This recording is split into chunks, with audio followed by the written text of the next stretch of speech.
Hi, I'm Marla Folden, an SLP at the Down Syndrome Resource Foundation in Burnaby, in BC, in Canada. Today I have my colleague with me. She's right up there. That's Hina. Hi, everyone. I am Hina Mahmood. I'm the lead occupational therapist at the Down Syndrome Resource Foundation in Burnaby, BC, Canada. Today we are going to talk about sort of this implied question that we get a lot from families, which is like, why aren't you talking? Like, I'm here so that you can teach my kids stuff. And we get this look from families sometimes that's like, I don't understand why you're not talking right now. And there's a lot of reasons that we wouldn't be talking. We're going to go over those today and hopefully make this whole sort of silence thing less of a mystery. So let's take a little look here. Here we go. Okay, so this is the question. Why isn't my therapist talking? Do you get this a lot, Hina, where people ask you directly or give you the look? For sure. I think a lot of the times I notice parents, caregivers, or whoever's in the OT session with my client looking at me like, well, why am I not prompting or talking and helping them, or why am I just sitting there and not physically helping them complete an activity? Totally.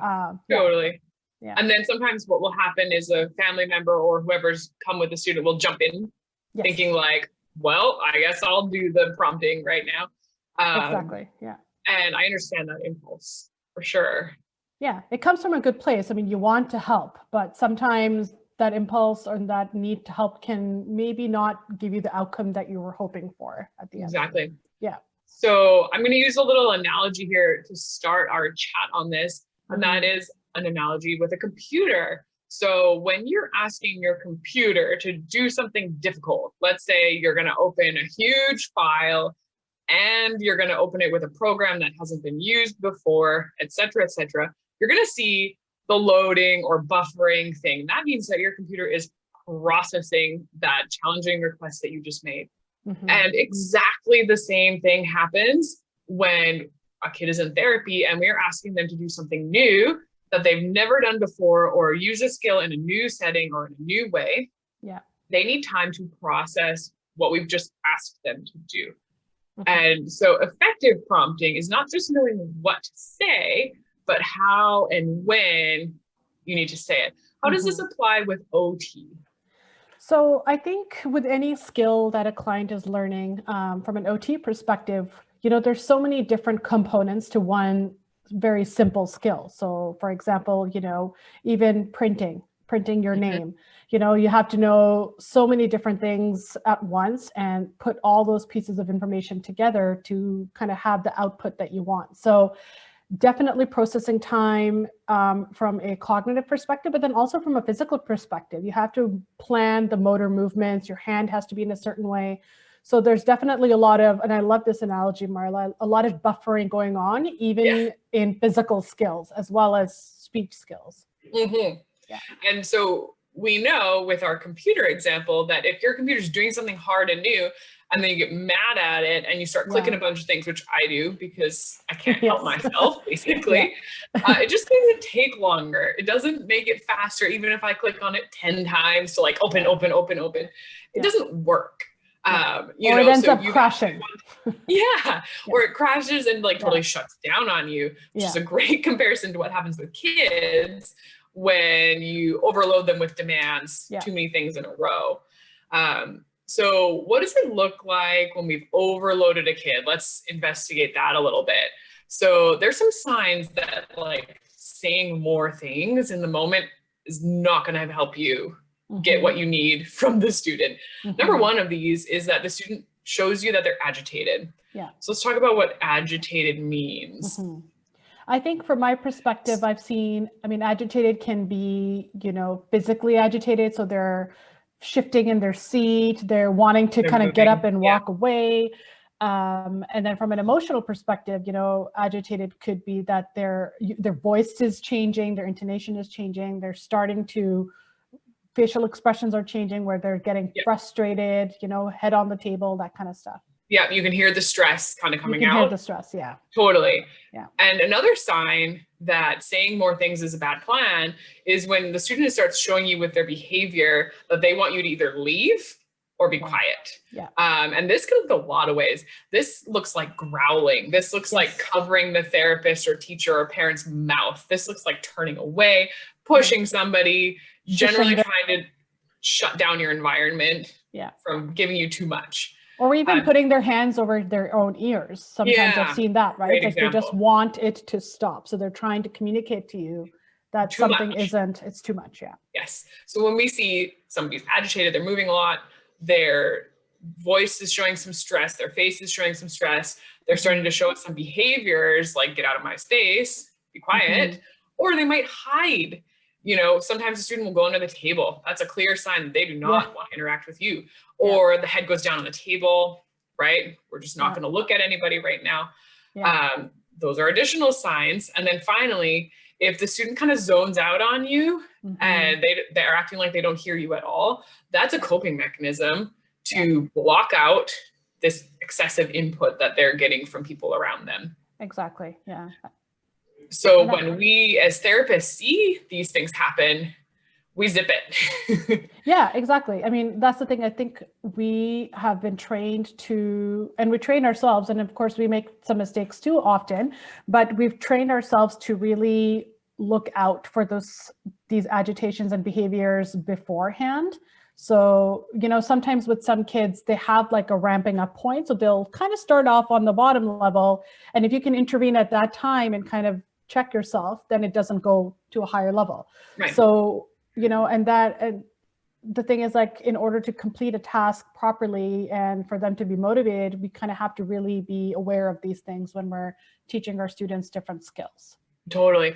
And when we have asked the student to do something difficult, it's important to recognize that they can't be working on that in their mind and then also working on telling you, stop talking now. Yeah. I need to think about this, right? That is, those are two different things. Yeah. And both of them are actually probably hard for the student. So they're going to use whatever they have available, usually their own body and behavior, to show us what they can't say with words because their brain is working on something else. Exactly. So there's this question that we kind of ask ourselves. It's our mental checklist. At the point where we need to like zip it because those behaviors are happening, this is what we ask ourselves. Have we paved the way for success with this activity? And paved the way, paved stands for a few different things that we're checking mentally. So P is people, like who's in the room. A is auditory, how much sound is there going on. V is visual, E is engagement level, and D is difficulty level of the task that we've set. So let's cruise over here. Yeah. And get into these a little bit. So we're talking about if we've paved the way for success. This is what a therapist is checking while they're being quiet. This tells us how to adjust an activity if needed. So first thing, the people, who's in the room? Are there too many people there? Not enough people there? Are these people known to the child? Are these strangers to the child? Those things matter when you're asking somebody to do a hard thing. Think about like if you learn an instrument when growing up, and then it comes time to perform the song you've learned in front of people you don't know. It's way harder, even if you've memorized that song. It's really hard to do it under pressure when there's people there. So that's the first thing we look at. Hina, what do you want to add about people? Yeah, so I think not only from like a perspective of processing information coming in through your ears, I think unfamiliar people, you know, from a visual perspective, you know, and it's if you have someone unfamiliar, unfamiliarity brings unpredictability as well. So if you don't know who's going to be in your environment when you're learning, or if all of a sudden somebody, you know, just shows up randomly while you're focusing, it throws you off. So it throws you off from a perspective of like, okay, now I have to hear this additional noise, or I have to see this additional person. What is this person doing here? Why are they, you know, why are they here when so there's multiple things going on at once. And I think, you know, when we're learning any kind of new skill, we need to have a predictable environment so that we can focus on the task without having to worry about the environment. And unfamiliar people can do that. Yeah. Yeah. And I think we see this a lot when we work with kids in schools, and schools are just tricky. There's a lot of people around and there's people walking by, you know, and even just that distraction makes it very hard to focus in on this new thing that you're learning. So people kind of applies to that too. So the A in paved, have we paved the way for success, is for auditory input. This just refers purely to noise levels, basically. How loud is it? How many people are talking? Are these long sentences that our students are not going to understand well? Are they short, clear sentences? Are there too many sentences in a row? Yep. Right? If we give a 5-step instruction, it's bad news. Yeah, exactly. And I think we take it for granted how much processing time it does take for individuals with Down syndrome to process that auditory information. So not only words and sentences, but there's so much going on in their environment. And Marla, you use a great example of a classroom or a school. You know, if you're learning how to read or write, and there's the alarm bell going off, or your classmates are kind of, you know, talking next to you, and the teacher's prompting you, on top of all of that, you're trying to focus on learning how to do this skill. It's just too much to filter out and pay attention to what you need to. And a lot of the times in my conversations with parents, they're like, oh yeah, no, we always provide like cheerful auditory input. And it doesn't have to be necessarily like always bad auditory input. Auditory input can take various forms, but it's still information that the brain needs to process. Exactly. And if it's too much at once, it's very difficult. And hence we see some of those behaviors we talked about earlier. And using our computer comparison, you know, each one of these things in our paved analogy is extra clicks. Yeah. So if you're working on something hard and then there's people walking by, that's some extra clicks. That's extra things for you to pay attention to. If you're working hard on something new and there's a lot of noise in the environment around you, that's extra clicks as well. And same thing with that third one there, which is visual, which is, have we shown the student what we need instead of just told the student what we need them to do?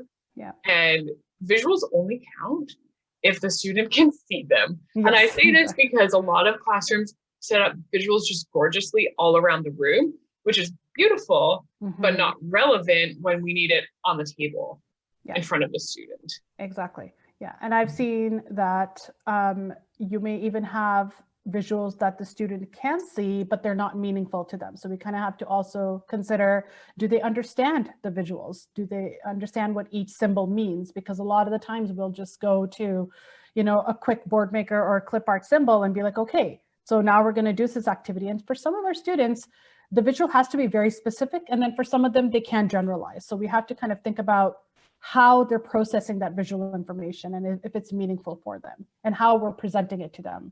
If it's like you said, if you're presenting it on the table, expecting them to look down and up, it's a little bit more difficult because that's requiring more processing.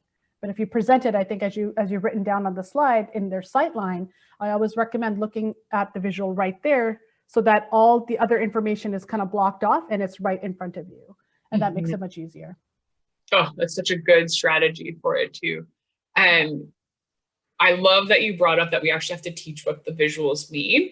I was just having a conversation with a colleague earlier today about how, you know, you can get a great board maker image, but if the student hasn't been taught what it's supposed to refer to, then it's not necessarily going to work and do what you want. And then I think that's how people get it under the impression that visuals don't work. Yeah. And it's because the meaning of the visuals wasn't taught. So even if it's obvious to you, make sure you take the time to explain what the visual means to other people.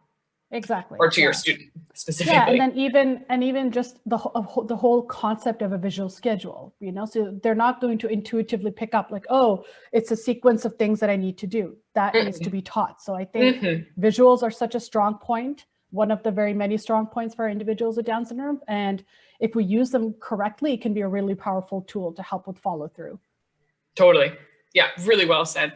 Yeah. The E in paved stands for engagement. So when we're seeing some of these like get out of my space behaviors, we need to check in and make sure that this is actually something the student will want to be doing.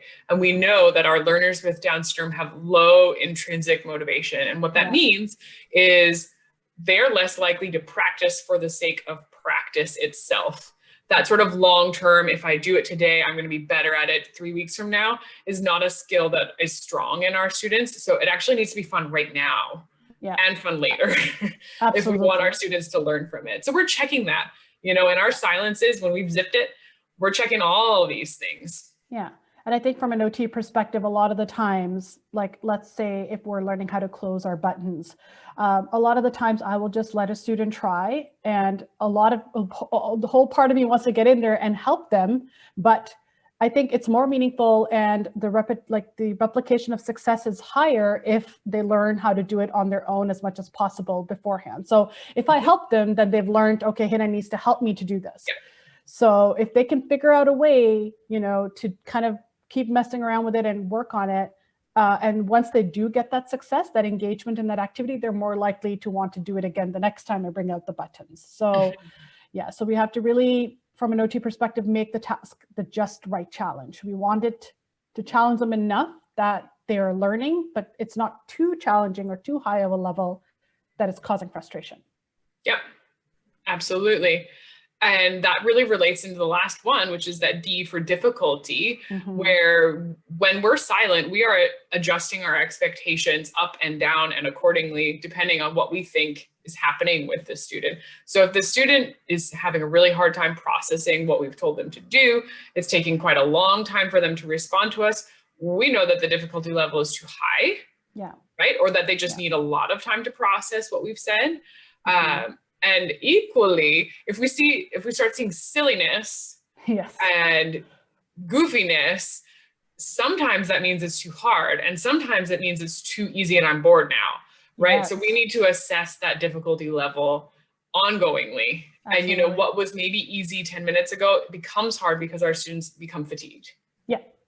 Yeah, and I think that's a really good point, because I think we need to be detectives in figuring out, why is it difficult? Is it difficult because of the way the task is presented? Is it because it's a novel task, or is it an external thing? Is it that they're just tired, or they didn't get a really good night's sleep? And so when you take those things into consideration, then it makes sense to you that you don't want to overprompt, because they're already dealing with all these other things that are making the task hard. And then our overprompting and demands can just really shut everything down right away. So I have to look at the whole thing. Then we lose them. And we lose them. Exactly. So if we come back over here, so we've just been talking about what a therapist is thinking through in their mind when they're being silent, watching a student do something. We're running through this mental checklist every time and tweaking as we go. Do we expect that everybody is doing this with the student? I mean, ideal world, it would be great, but do we expect it? Probably not. So let's talk about some simple ways for knowing how to effectively prompt a student. So let's talk about what to say. We are going to keep those sentences as short as possible and as clear as possible. We're going to limit how many instructions we give at once, right? So we're not going to say, get your pencil, go sit down, grab your paper, and start writing in a big chunk like that. We're going to break it down. Get your pencil. Wait for the student. So we're decreasing the processing demands by decreasing how many things we ask the student to do at a time, right? So that's what we say when we're doing a prompt. How we say it is also important. We need to be at the student's eye level, making an effective request. And making sure that they're looking at us too, because I think a lot of the times I've noticed, especially with our teleservice sessions, that instructions are being given, but they're not even looking at us, so they don't know to listen. Because a lot of the times, and I think you could speak to this as well, Marla, from an SLP perspective, that listening and seeing, like if they're looking at our mouth moving, that is a lot of information is being missed if they're not looking at us. So definitely making sure that they're looking at you. Yeah, a great rule of thumb is if you have their eyes, you have their ears. Right? Love it. So you want to make sure that you are within that nice sight line of the student, and you are going to phrase your instruction or your prompt as a statement and not as a question. It's not a, do you want to get your pencil? It's get your pencil, right? And the reason we do this is to, number one, shorten the length of the sentence, make it clearer, but also to make it clear in terms of your own expectations. And then the question becomes, what happens if they don't do that? And how long do I wait? When do I prompt them again? My rule of thumb, and it's going to be different for each student, but you can test 10 seconds. So you're going to make your request, get your pencil. You're going to mentally do two things, count to 10 and check if you've paved the way for success, right? Yeah. If you can. Yeah. And then you're going to repeat your prompt and probably use one of those skills that we were just talking about down over here, and maybe add something visual to make your request clearer.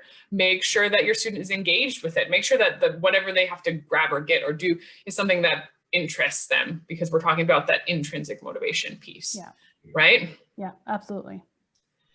And that would be the what, how, and when of effective prompting. So Hina, did you have anything else that you really wanted to add from the OT lens in terms of over prompting, over talking? Yeah, and I think I love the rule of thumb of 10 seconds. I often find myself like reminding myself to do it, because you do kind of tend to forget. And you sometimes take it for granted that the student's doing quite well in one activity. So you assume that you can just move on to the next one and like, let's go, bang, bang, bang, bang, bang. So definitely, I think that time allows you to process as a therapist or as a teacher or as a parent, what to do next if something doesn't work. So you need to give yourself time to plan ahead as well. So so both of you are benefiting from that pause, for that 10-second pause. They're having some time to process, and then you have time to go through the paved acronym and kind of go through your mental checklist and plan for, what could a plan B look like if this doesn't work this way? And I think at the end of the day, I find that with a lot of over prompting comes a lot of stress. So a lot of parents, educators, therapists, teachers, everyone that over prompts, we know it's coming from a good place, but true learning won't happen until you actually give them a chance to process and back off and learn, because we don't want our students to get into that habit of relying on the prompt too much. So, and, from a tiny bit of a different angle, we would really like it if our students, when we speak, know that it's important and that they really want to be attending to that. And if we talk too much, we get tuned out. Yeah. Right. So your words are valuable. Yes. Use them well. Use them at the right time. Exactly. And if you're watching this video and you have questions about how this process is supposed to work or what to do, if it's not working, then you should get in touch with us here at the DSRF and we can try and help you out with that a little bit. And I would definitely refer you to some of our other videos that we've provided about how students with Down syndrome really learn best. And those are available on YouTube and Facebook and wherever we post our videos. So you can find those there. Absolutely echo what Marla is saying in terms of contacting us, because I think prompts look different for every activity. So it would look different for a speech activity versus a printing versus a social communication with a peer versus, dressing. So definitely get in touch with us and we can maybe provide you with some ways of using your prompts effectively. Totally. Yeah. Please get in touch with us, everyone. That would be lovely. And hopefully this video has demystified that therapist silence for you a little bit. So you understand kind of, we're not just chilling and sitting there. Like we're actually thinking through a whole bunch of stuff, counting to 10, doing things at the same time. And it's to help your student learn as best they can. Absolutely. So thanks for watching, and we'll be back soon with another video.